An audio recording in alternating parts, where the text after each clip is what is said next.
আসসালামু আলাইকুম ওরহমতুল্লাহি ওয়াবারাকাতুহু। ঈদ মুবারক, ঈদ মুবারক, ঈদ মুবারক। আহলান ওয়া সাহলান, মারহাবান ও মুবারাকান ঈদুল আজহা। স্বাগতম, সুস্বাগতম পবিত্র ঈদুল আজহা। সম্মানিত দর্শক ও শ্রোতামণ্ডলী, আপনারা যে যেখান থেকে আমাদের এই অনুষ্ঠান দেখছেন, আমাদের নাগরিক প্রতিদিনের আয়োজিত এই কোরবানির মাসলা অনুষ্ঠান, আপনাদের এই অনুষ্ঠানের পক্ষ থেকে জানাচ্ছি আন্তরিক শুভেচ্ছা ও মোবারকবাদ।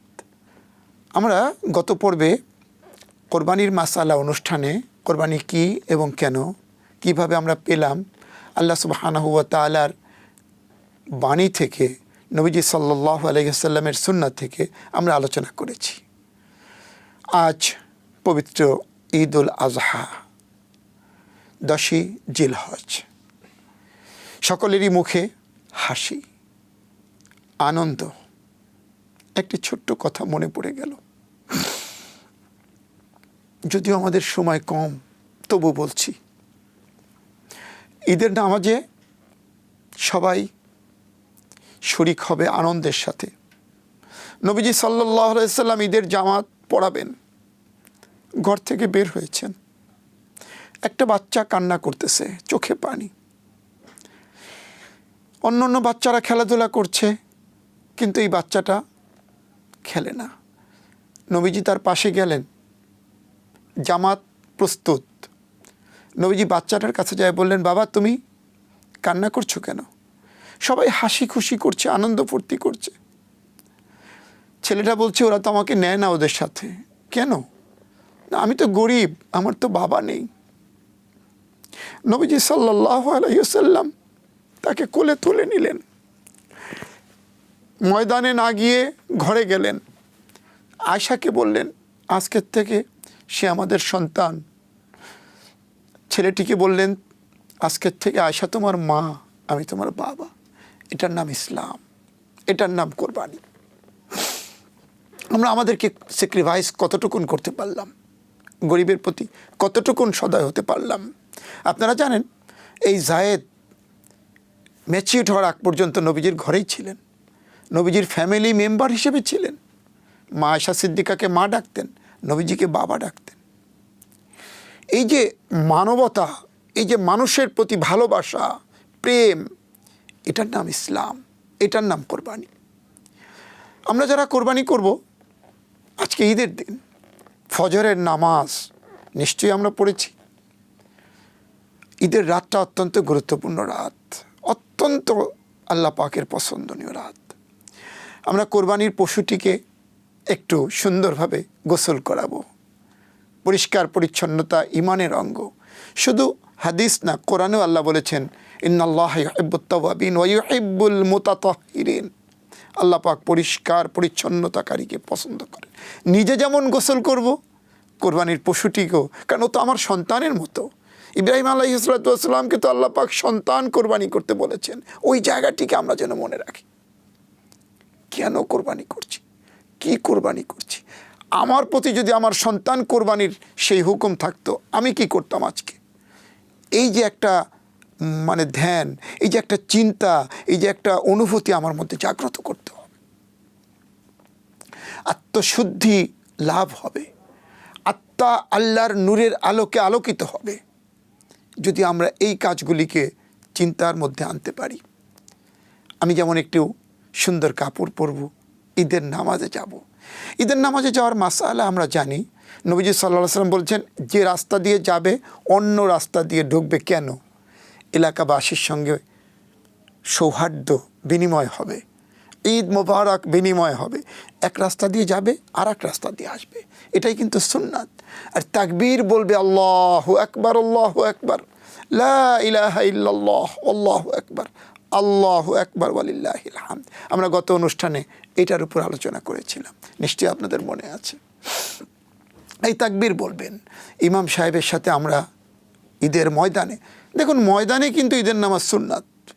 যদিও ময়দানের অভাব এবং প্রাকৃতিক দুর্যোগের কারণে মসজিদে ব্যবস্থা, কিন্তু যদি ময়দানের ব্যবস্থা থাকে, আমরা চেষ্টা করি সবাই ময়দানে ঈদের নামাজ পড়ার জন্য। কবি নজরুলও বলেছেন, ঈদের নামাজ পড়বো আজই ময়দানেতে গিয়ে। আর রাসূল সাল্লাল্লাহু আলাইহি সাল্লামের সুন্নাহ, শুধু সুন্নাহ না, সুন্নাতে মুআক্কাদা, নফল সুন্নাত পড়ব ঘরে, ফরজ পড়ব মসজিদে, ঈদের নামাজ পড়ব ময়দানে, খোলা ময়দানে। ঈদের নামাজ পড়ার পরে যত তাড়াতাড়ি সম্ভব কোরবানিটা করব। যে যা কোরবানি করি, কেউ উট করব, কেউ গরু করব, মহিষ করব, ছাগল করব, ভেড়া করব, দুম্বা করব, যাই করি, আমার কোরবানিটা যদি একাধিক হয়, একটু মেহেরবানি করে ওই জায়গাটা আমি নক করছি, যদি একাধিক হয় তাহলে একটা পশু, দুইটা পশু এক জায়গায় যেন না রাখি, কারণ একটার কোরবানি দেখলে আর একটা কিন্তু কষ্ট পাবে। এই জন্য একটু আড়ালে রাখি, ঘরের আড়ালে, গাছের আড়ালে, এই যার একটার জবাই যেন আর একটা না দেখতে পায়। এটা একটা গুরুত্বপূর্ণ বিষয়, এটা একটা অনুভব করার বিষয় যে একটা গরুকে জবাই করতেছে, আমাকেও তো করবে, এই জন্যে তাকে একটু আড়ালে রাখা। তারপরে সর্বোত্তম, সবচাইতে গুরুত্বপূর্ণ, আমি জানি আমার এই কথা আপনাদের অনেকের কাছেই ভালো লাগবে, আবার অনেকের কাছে ভালো লাগবে না। কেন লাগবে না? আমরা কোরবানি নিজ হাতে করব, এটাই সুন্নত। আমাকে একজন মাদ্রাসার হুজুর আনতে হবে, মসজিদের ইমাম সাহেব আনতে হবে না, একদম দরকার নেই। আমি আমার কোরবানি নিজ হাতে করব, যেমন ইব্রাহিম আলাইহিসসালাতু ওয়াসসালাম তার সন্তানকে নিজ হাতে কোরবানি করার চেষ্টা করেছেন। আমি কেন পারবো না? হ্যাঁ, যদি ওই ধরনের অসুস্থ হই, হার্ট দুর্বল থাকে, সেটা আলাদা কথা, কিন্তু তারপরে আপনাকে পাশে থাকতে হবে। আপনার প্রতিনিধি কোরবানি করবে। মাদ্রাসার ছোট ছোট বাচ্চারা বড় বড় ছুরি নিয়ে দাঁড়ায় থাকবে, না না, একদম দৃষ্টিকটু, হচ্ছে না। এটা পাল্টাইতে হবে, এই রসমটা পাল্টাইতে হবে, সিস্টেমটা পাল্টাইতে হবে। আমার কোরবানি আমি করব। আসুন আমরা সবাই এই কথাটির উপরে গুরুত্ব দেই, আমার কোরবানি আমি করব। ছোট্ট ইম্যাচিউর বাচ্চাদেরকে দিয়ে করাবো না। মূল কথাটি হলো যার যার কোরবানি তার হাত দিয়ে করা উত্তম। হ্যাঁ, যদি অসুস্থতার কারণে হয় সেটা আলাদা কথা। 1, 2 নম্বর হলো কোরবানি করার সময় পশুকে যেন কষ্ট না দেই। আর অনেক দোয়া দরকার নাই, বিসমিল্লাহ আল্লাহু আকবার, এতটুকুন তো পারি, কেবলামুখী হয়ে বিসমিল্লাহে আল্লাহু আকবার।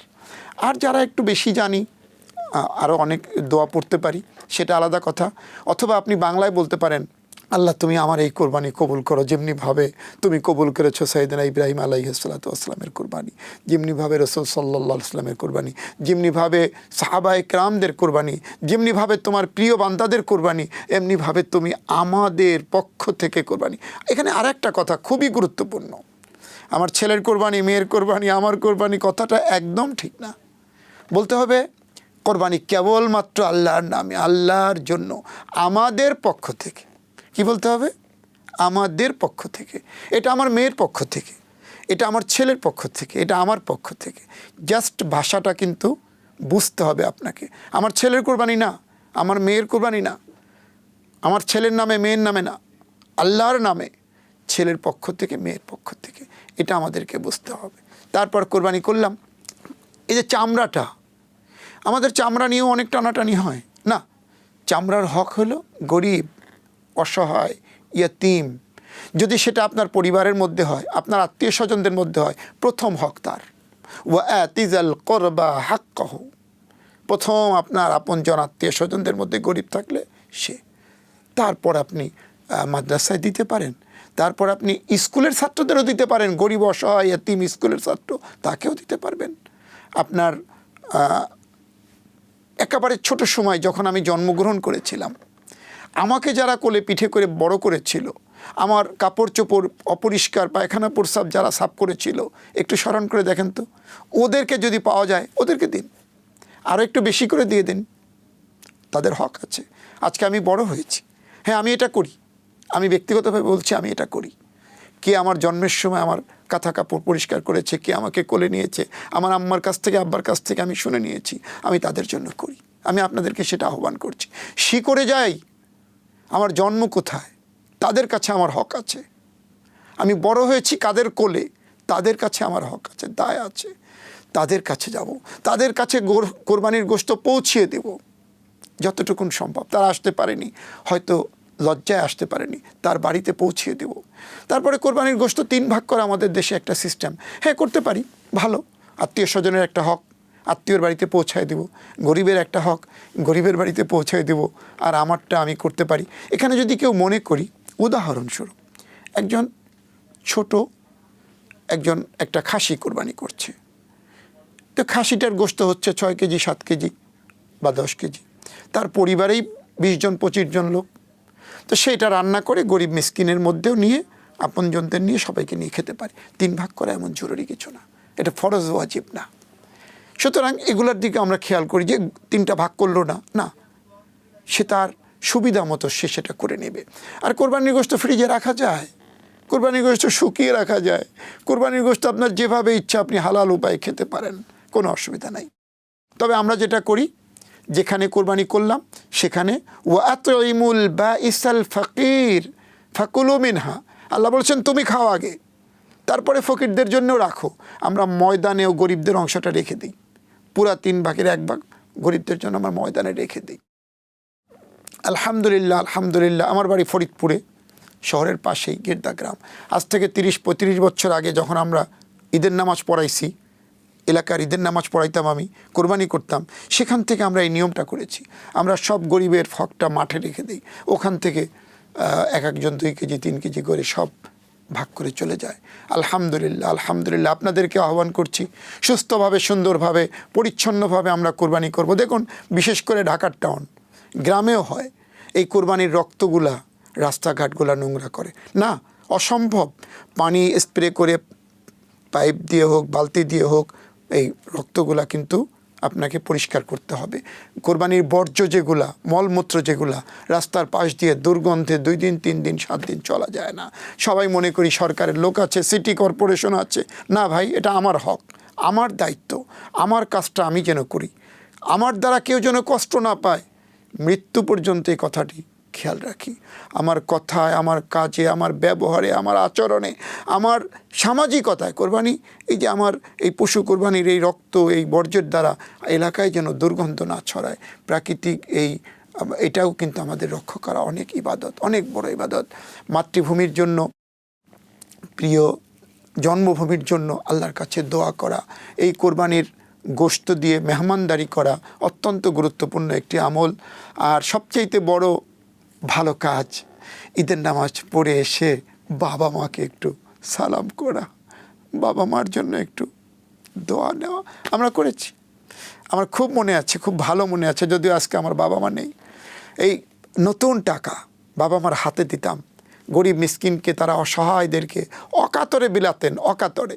কেউ 5টা 7টাও নিত, কেউ 2টা 3টাও নিত, যার যেভাবে নাতি পুতি ছেলে মেয়ে, গ্রামের গরিব মানুষ সব ঈদের দিন একটা নতুন টাকা চায়। আমরা একটা চেষ্টা করতে পারি গ্রামের গরিব মিসকিনদের মধ্যে একটু হাসি কিভাবে ফুটানো যায়, একটু আনন্দ কিভাবে দেওয়া যায়, একটু বিনোদন কিভাবে ছড়ানো যায়। আমরা প্রত্যেকে চেষ্টা করি ওই ঘটনার প্রথম যেটা বলেছি, আলোচনার শুরুতে যেটা বলেছি, নবীজি সাল্লাল্লাহু আলাইহি ওয়াসাল্লাম ঈদের ময়দানকে রেখে ওই ছোট্ট এতিম বাচ্চাটার মুখে হাসি ফোটানোর জন্য সন্তানের অধিকার তাকে দিয়ে আমাদের প্রতি যে শিক্ষা দিয়ে গেলেন মহান আল্লাহ রাব্বুল আলামিন, এই কোরবানি থেকে আমাদের সবাইকে সেই শিক্ষা অর্জন করার তৌফিক দান করেন। আপনারা সকলে সুস্থ থাকুন, ভালো থাকুন, নিরাপদে থাকুন। দেশ ও জাতির কল্যাণে, উন্নতি, অগ্রগতি, সমৃদ্ধিতে আমরা প্রত্যেকে যেন অবদান রাখতে পারি, মহান আল্লাহ রাব্বুল আলামিন আমাদের সবাইকে সেই তৌফিক দান করেন। পাশাপাশি সমগ্র পৃথিবী থেকে লক্ষ কোটি মুসলমান আল্লাহর ঘরে লাব্বাইক আল্লাহুম্মা লাব্বাইক বলছেন, লাব্বাইক লা শারীকা লাক লাব্বাইক ইন্নাল হামদা ওয়ান নি'মাত লাকা ওয়াল মুলক লা শারীকা লাক। আল্লাহ তাদের সাথে আমাদেরকেও যেন গুনাহমুক্ত করে দেন। আল্লাহ পাক আমাদেরকেও যেন কাফনের কাপড় পরার আগে ইহরামের কাপড় পরার তৌফিক দান করেন।